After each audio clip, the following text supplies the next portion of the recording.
Hey, what's up guys? I am Torvald, and in this how-to video, I'll be showing you how to handle the Vedmak, the Deepwatcher, and the Tesseras rooms. 3 rooms that each provide their own unique challenge. And so hopefully after watching this video, you'll get an idea of how to handle them better. I'm going to be going over just general how-to, not specific what you need to do with this specific ship or whatnot, just kind of give you an overall idea on what the threats are and what you need to worry about.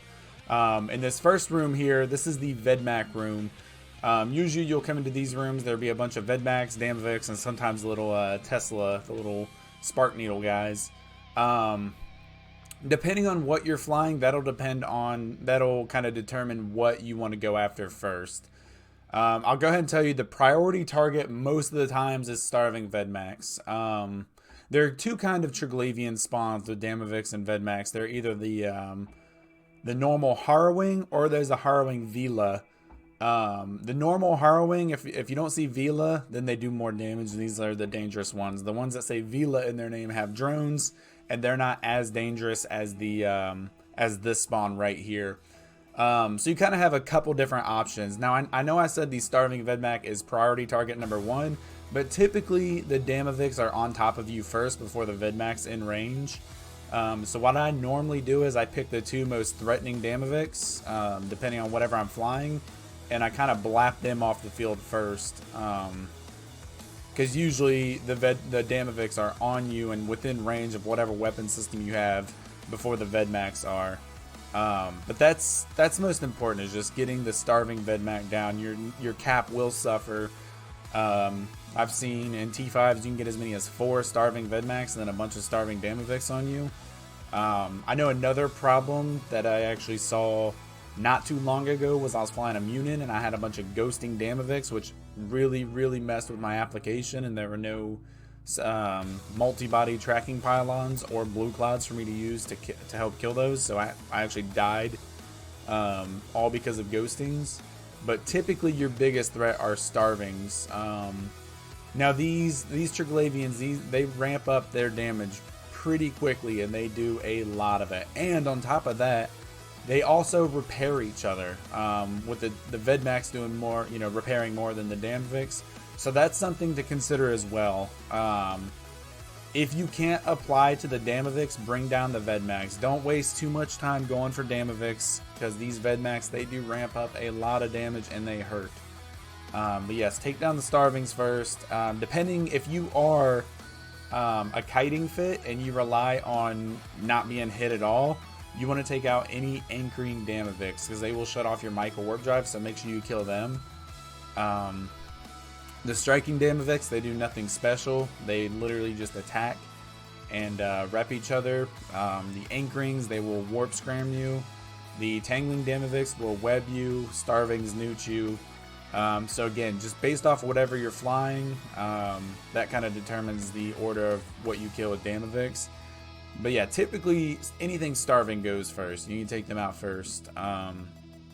Especially the starving Vedmaks. Those guys will drain a lot of capacitor, and it'd be very painful. I've personally made the mistake so many times. I do this on my live streams all the time, where so you actually be able to see it.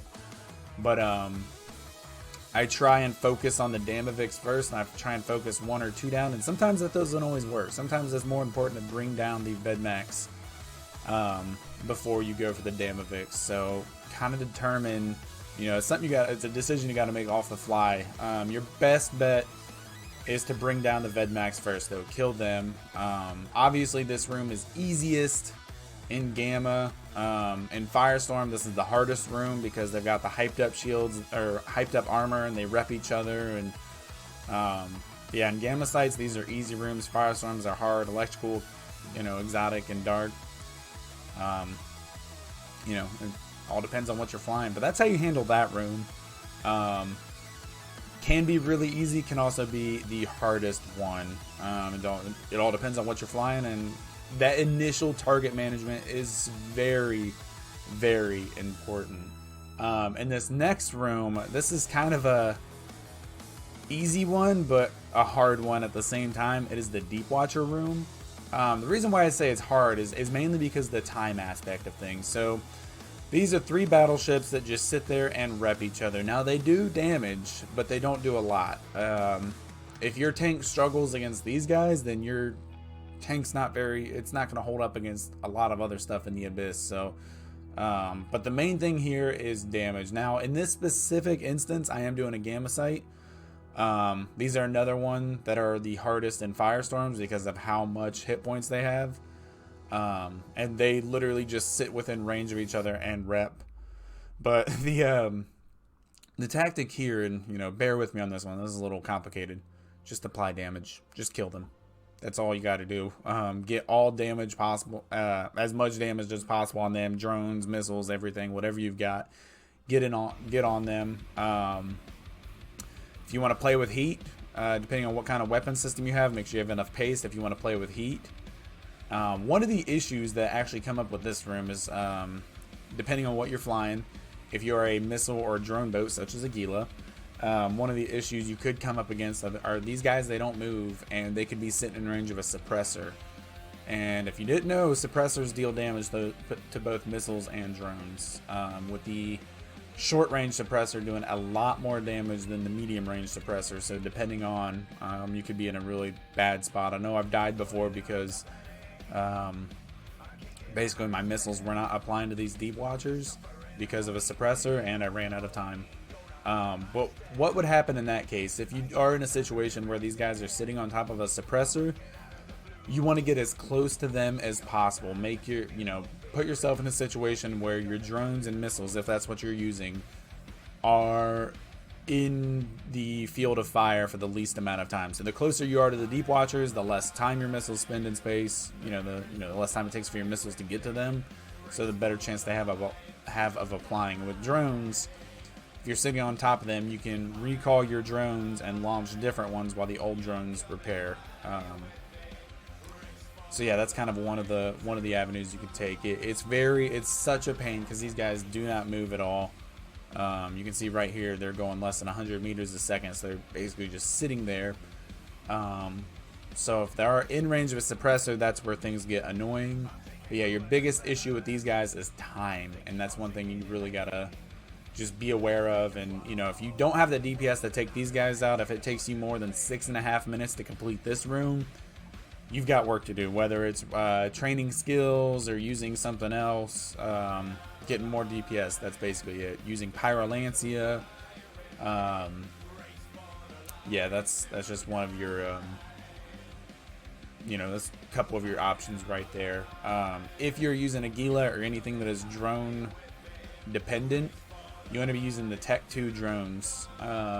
Typically, if you're fighting smaller stuff that is harder to hit, you'll want to use faction drones because they apply better. Tech 2 drones, because they get the bonus from the specialization skills, you'll want to use those on battleships. That's why, if you have faction drones and Tech 2 drones, which you should, depending on what site you're running, you'll want to use the Tech 2 drones on these guys. But yeah, this is just a DPS check. Just making sure you have enough DPS. And as long as you complete this room in under 6.5 minutes, you're golden. If it takes you more than that, and you are the unluckiest person in the world and get 3 of those spawns, game over.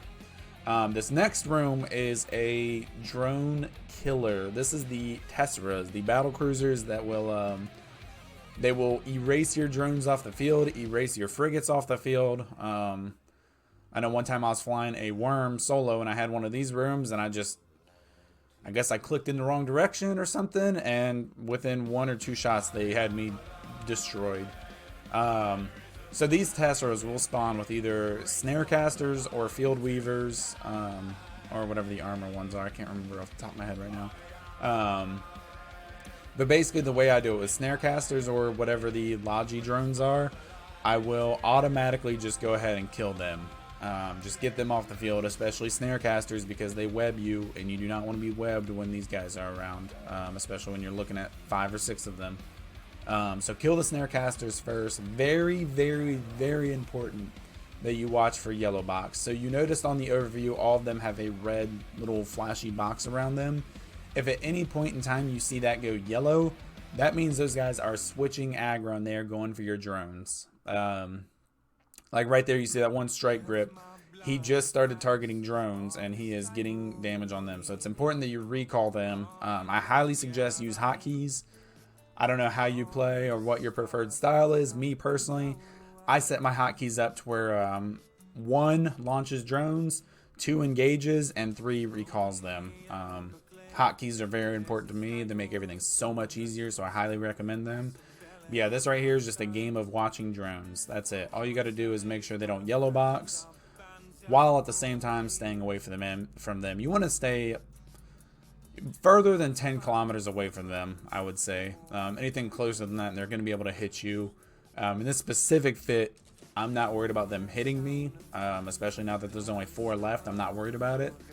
But in other fits that are more reliant, that have less overall shield hit points or armor hit points and rely more on the reppers, these guys will tear through you, so watch that. But yeah, main thing with this room, stay away from them and watch drones. Just watch for that yellow box. The Gila doesn't have such a hard time with it because the drones have so many hit points from the Gila bonus. But in other ships, light drones will disappear. If your fit has light drones and you need those light drones, which obviously you do because every little bit of DPS matters, these guys will wipe your drones out. Typically, if I'm flying anything that's not a drone boat, like if I have a ship that's like using light drones, I won't launch them. I'll just use my main weapon system and not worry about launching drones, just to erase the chance of me losing them, because I mean it can happen really fast, especially in exotic sites. Exotic sites, these guys target a lot faster and they switch over a lot faster. That's one thing that is painful to learn about exotic sites. So, you know, in exotic sites you get the kinetic penalty, you get the scan resolution increase, which makes you target faster. That applies to these NPCs as well, and they will target your drones in a millisecond and wipe them out and apply perfectly to them. It's crazy, especially if there's a blue cloud or a tracking pylon within range. They also take, you know, full advantage of that. So watch those light drones, or even if you're in a different ship that's not a Gila and you don't have drone hit point bonus, watch your drones. Sometimes I will just leave my drones out. Like you can see here, he is yellow boxing, he is applying to that Republic Fleet Valkyrie, but I'm basically just playing it out to see if my drones can kill him before, you know, he kills them, which they did right there. My Valkyrie didn't go in the armor at all, so that's good. Don't make that don't play with that unless you know your drone's going to survive. Like in that situation, I knew my drone was going to live, so I didn't want to recall them just to relaunch them. I wanted to kill that guy really quickly. But this is how you handle these 3 spawns. They're not too awfully hard. The Vedmaks, big thing to take away from that is target selection. Very important right off the bat, going for the correct. You know, I've died because I've, you know, tried to commit to the wrong target, spent too long on that, and it was too late. Deepwatchers, just a DPS check. And then these Tesseras, just stay away from them, watch your drones, and that is it. Hopefully this video has helped you. I enjoy making these, I really do, and I appreciate hearing that these have helped you guys. Drop me a like and subscribe, and I'll keep this stuff going. I love doing it. And if you have any questions at all, feel free to ask me and I will help you. And I thank you so much for watching, and I'll see y'all in the abyss.